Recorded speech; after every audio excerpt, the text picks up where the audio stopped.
যে 14 দল সাম্প্রদায়িক শক্তির বিরুদ্ধে আন্তর্জাতিক বলয়ের যে ষড়যন্ত্র, ঐক্যের ষড়যন্ত্র, সেই ষড়যন্ত্রের বিরুদ্ধে 14 দল একটি আদর্শিক জোট, এটা কোনো চাওয়া পাওয়ার জোট নয়, এটা আদর্শিক জোট হিসাবে আত্মপ্রকাশ করেছিল এবং সেই আদর্শ জোট হিসাবেই শেখ হাসিনার নেতৃত্বে আমরা কার্যক্রম পরিচালনা করছি। আজকে যে দেশীয় এবং বিদেশি ষড়যন্ত্র, এই ষড়যন্ত্র মোকাবেলা করার জন্য 14 দল ঐক্যবদ্ধভাবে শেখ হাসিনার নেতৃত্বে আছে, থাকবে এবং ঐক্যবদ্ধভাবেই মোকাবেলা করবে। তার কারণ আমরা মনে করি 14 দলের সাথে আদর্শিক যে সংঘাত, সেই সংঘাতের যারা শক্তি, তারাই আজকে শেখ হাসিনার বিরুদ্ধে, সরকারের বিরুদ্ধে চক্রান্তে লিপ্ত। সেই চক্রান্তকে মোকাবেলা করা আমাদের দায়িত্ব এবং কর্তব্য, তাই আমরা সেখানে ঐক্যবদ্ধ।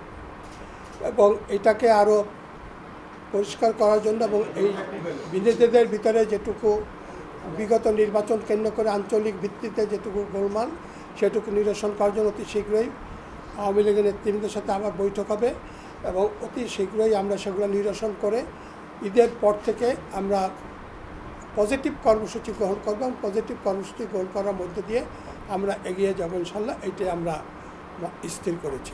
আগামী দিনে ঐক্যবদ্ধভাবে এগিয়ে যাওয়ার আবার আমরা ঘোষণা করছি। সুতরাং আপনারা স্থির থাকতে পারেন, 14 দল ছিল, আছে এবং থাকবে। ঐক্যবদ্ধভাবে আমরা যে শক্তির বিরুদ্ধে এই 14 দল সংগঠিত হয়েছিল, গঠিত হয়েছিল, সেই শক্তি এখনও তৎপর, সেই শক্তি এখনও ষড়যন্ত্রে লিপ্ত। সুতরাং সেই শক্তির বিরুদ্ধে আমাদের ঐক্যবদ্ধ থাকা উচিত এবং আমরা ঐক্যবদ্ধ থেকে এটা মোকাবিলা করব।